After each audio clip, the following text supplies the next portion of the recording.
On sait que depuis 2007, avec l'arrivée du Nikon D3 puis le D3S, les photographes ont expérimenté de nouvelles approches photographiques. Alors, je suis parti avec le D3S en Afghanistan pour suivre un soldat français engagé dans des opérations de combat. Je suis parti sur des séquences assez longues, un mois et demi à chaque fois. Donc le plus important pour moi, c'était d'avoir un boîtier qui soit parfaitement fiable et qui soit capable de suivre le rythme des opérations dans n'importe quelle condition, de température, de poussière.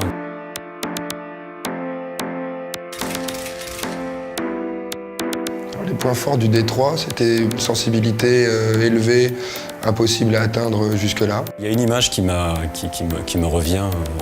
C'est le dernier jour quand on a quitté cette base en Afghanistan. C'est des vols de nuit, quoi. Les hélicos descendent et les gerbes de sable qui sont soulevées. Ça crée des étincelles au contact des pales. Il y a une ambiance absolument extraordinaire. Tu te dis, tu fais la photo sans trop savoir ce qui va en ressortir. Et c'est au retour en France où tu découvres en fait que tu as ramené une image, quoi. Je me souviens très bien de ce premier contact avec le D3. J'étais à Osaka au championnat du monde d'athlétisme en 2007. Et j'étais dans un virage pour un relais 4 x 100 mètres. Et des situations où beaucoup d'athlètes passent entre toi et le sujet que tu veux photographier la plupart du temps. Donc c'est toujours un peu délicat à gérer au niveau du point.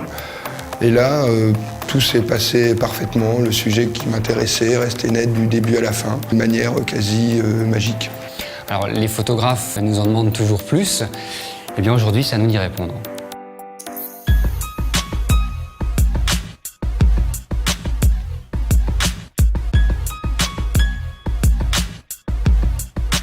Pour faire mieux qu'un D3S, il faut être à l'écoute des utilisateurs, des créateurs d'images. Ce sont vraiment eux qui sont notre source d'inspiration. Tous les développements qui ont été faits pour le successeur du D3S, les idées proviennent des utilisateurs. Et le Nikon D4 est vraiment là pour élargir les possibilités photographiques et créer de l'image vraiment au sens le plus large possible. Le Nikon D4 intègre un nouveau capteur qui va apporter plus de définition, ce qui est important pour avoir toujours plus de détails dans les images.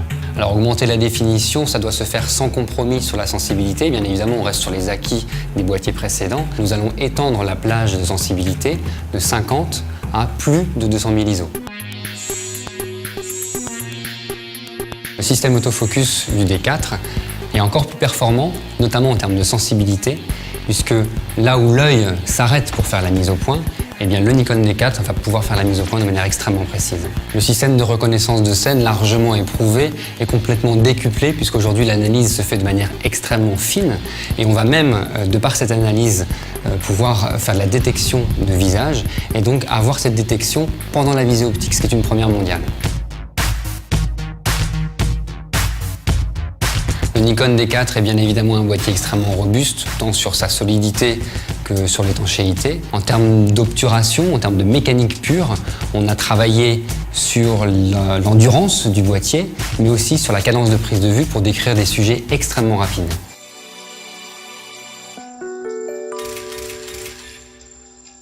À AFP, on est très sensible à la transmission des images. Depuis que le WT4 est disponible, on s'est organisé, soit dans le cadre des reportages au quotidien, pour faire en sorte que nos photographes aient la possibilité de transmettre à l'aide du WT4 et d'un routeur MiFi leur production au fur et à mesure du reportage, ou alors, dans le cadre des événements spéciaux, faire en sorte, donc avec des positions câblées pour nos photographes, faire en sorte qu'il soit possible aux photographes de transmettre toute sa production, les 100% de sa production, sur le poste d'un éditeur. On a eu la chance d'être sollicité par Nikon et de pouvoir travailler en étroite collaboration avec les ingénieurs. Ce boîtier Nikon D4 est extrêmement communicant, conçu comme un boîtier qui s'intègre dans un flux de production. Donc il va être communicant parce qu'il va être capable de se connecter en filaire, en Wi-Fi. On aura la possibilité de le commander par smartphone par exemple, mais également par les informations, par les métadonnées que nous ajoutons à chacune des images pour informer, pour légender les images qui sont dans la prise de vue et qui vont partir ensuite dans le flux de production. Ça permet aux photographes de faire ses prises de vue, de transmettre ces images, et ces images n'arrivent pas vierges de toute information, elles arrivent avec un minimum d'informations. La carte compact flash est bien évidemment disponible dans le Nikon D4, mais nous avons voulu placer le Nikon D4 au cœur de l'innovation et nous avons intégré ce nouveau format, le format XQD, qui apporte une vitesse d'écriture, une vitesse de lecture, qui pour la photo comme pour la vidéo va apporter beaucoup plus de fluidité à la prise de vue. J'ai l'habitude de tourner des clips publicitaires, des clips musicaux, de la fiction ou des clips institutionnels. J'ai été contacté par Nikon pour réaliser la vidéo du lancement du D4. Et il se trouve qu'en arrivant sur place, je me suis retrouvé à devoir tourner avec 2 boîtiers D4, boîtiers que je n'avais jamais utilisés, que j'ai pris en main assez facilement. Le Nikon D4 permet de faire de la Full HD avec 2 flux pour 2 usages.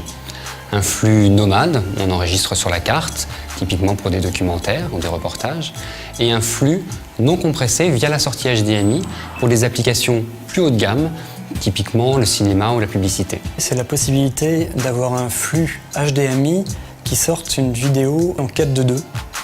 Moi qui ai l'habitude de faire de la post-production et de l'étalonnage, je peux dire que c'est un vrai plus. Le cinéma a l'habitude de jongler avec différentes tailles de capteurs, que ce soit le 35 ou le Super 35. Eh bien, le Nikon D4 propose également plusieurs formats, le tout dans un seul boîtier, et tout ça en Full HD. Le Nikon D4 propose l'autofocus en vidéo, avec reconnaissance des visages et suivi du sujet.